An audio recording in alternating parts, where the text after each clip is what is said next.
Merci beaucoup.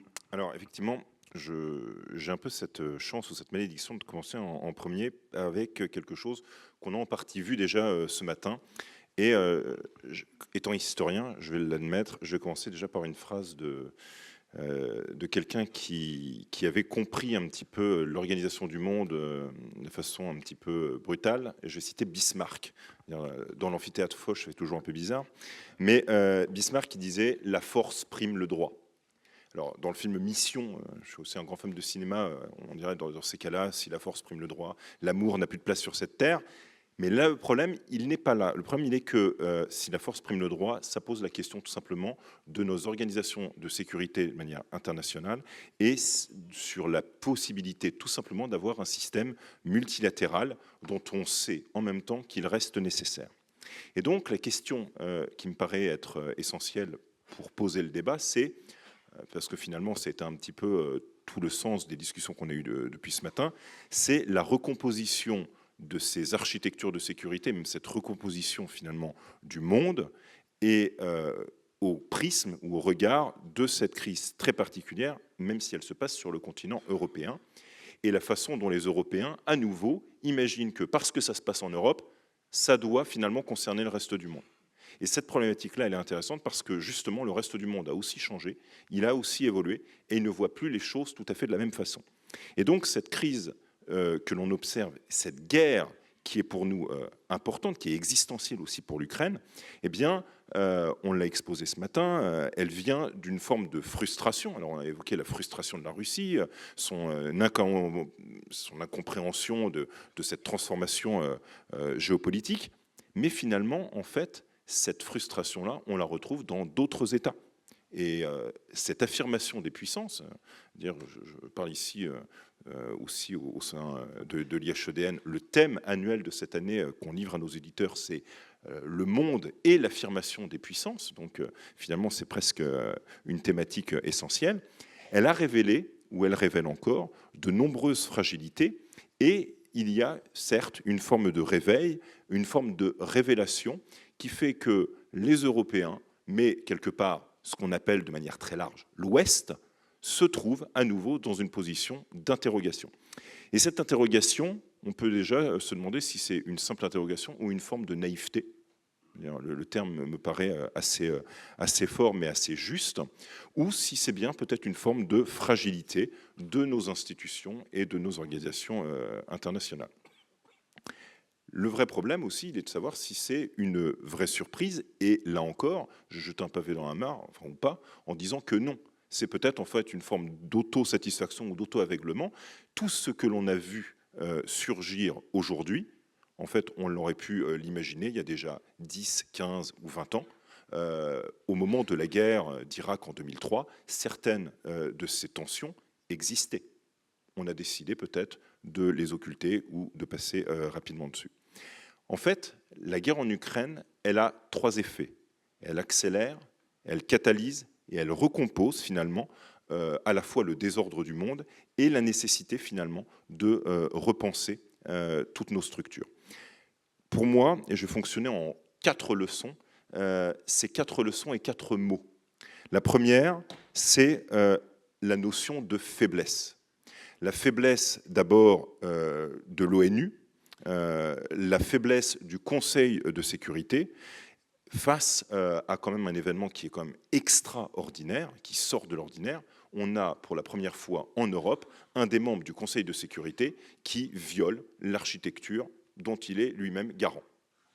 C'est donc cette situation qui est quand même extraordinaire, qui montre bien aussi qu'accessoirement, il y a un blocage structurel qui invite aussi à repenser comment est-ce qu'on transforme, comment est-ce qu'on réfléchit, et tout ça, ça n'avance pas.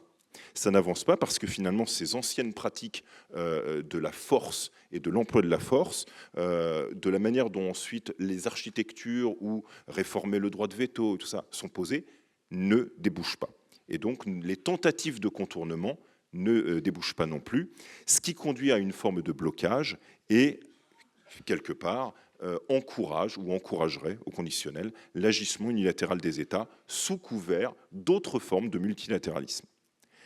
La deuxième leçon, C'est la leçon donc de cette fameuse phrase de l'Ouest contre le reste.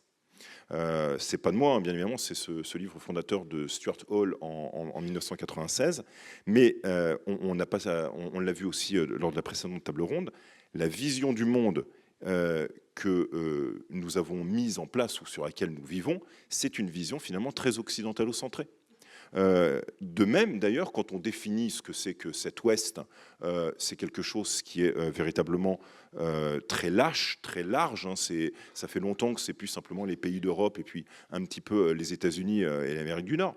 C'est aussi les alliés dans l'Indo-Pacifique, ça peut être aussi Singapour, ça peut être par certains côtés certains pays en Afrique. Et puis le reste, c'est quand même la majorité des acteurs dans le monde qui sont des acteurs et des États qui veulent être considérés, qui veulent être revus, qui veulent aussi lire l'affirmation de leur puissance comme étant tout aussi légitime. On a évoqué bien évidemment la question des sanctions. La question des sanctions, elle est aussi intéressante puisque finalement, c'est essentiellement des pays ou de l'OTAN ou de l'Union européenne, avec quelques, là encore, alliés, mais la plupart des pays, même après avoir condamné la Russie, n'ont pas suivi le mouvement en condamnant et en mettant en œuvre des sanctions.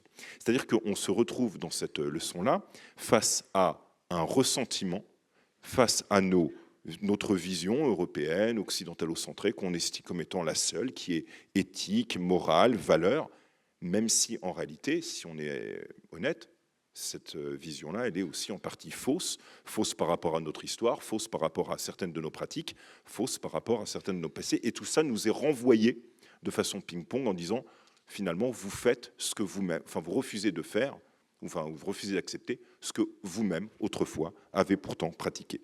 Et donc, c'est une question de perception face à cette forme de paternalisme occidental qui est aujourd'hui refusée.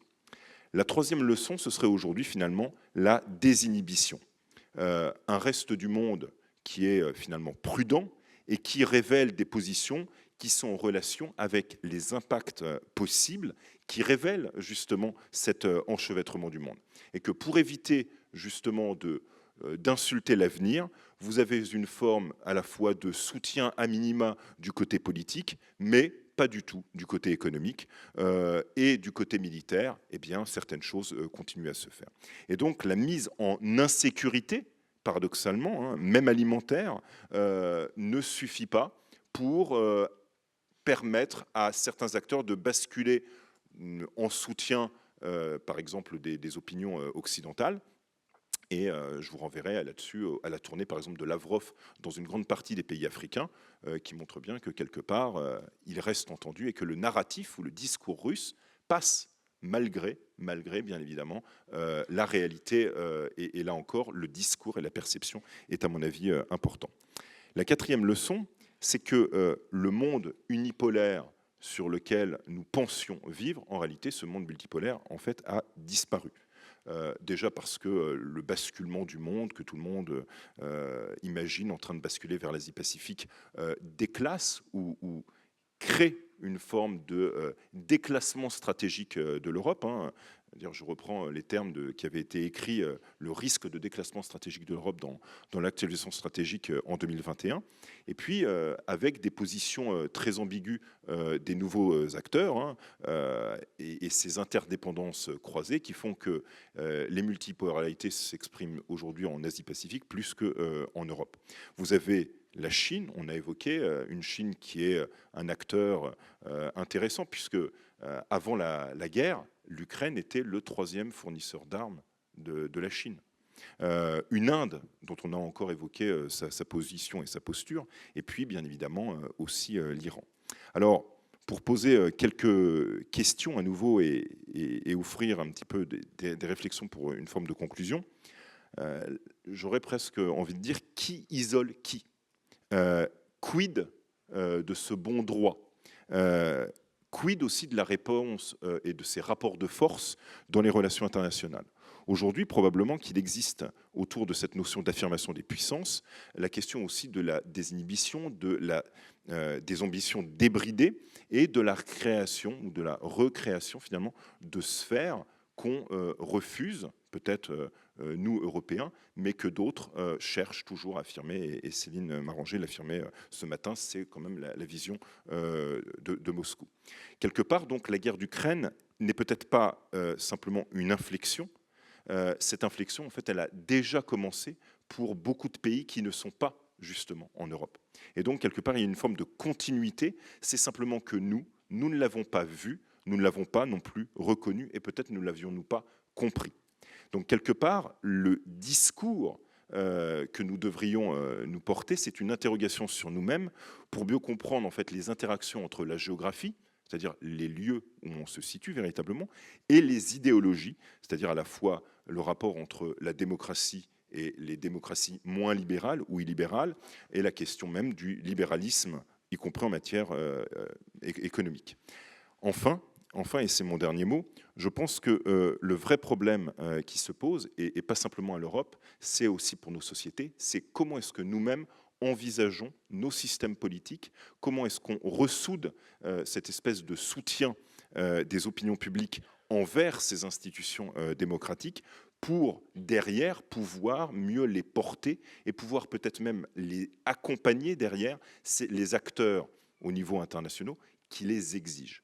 En un mot commençant, il nous faut peut-être refuser les modes de se dire, ben voilà, on est kissingérien, on est huntingtonien, on est naïen ou quoi que ce soit.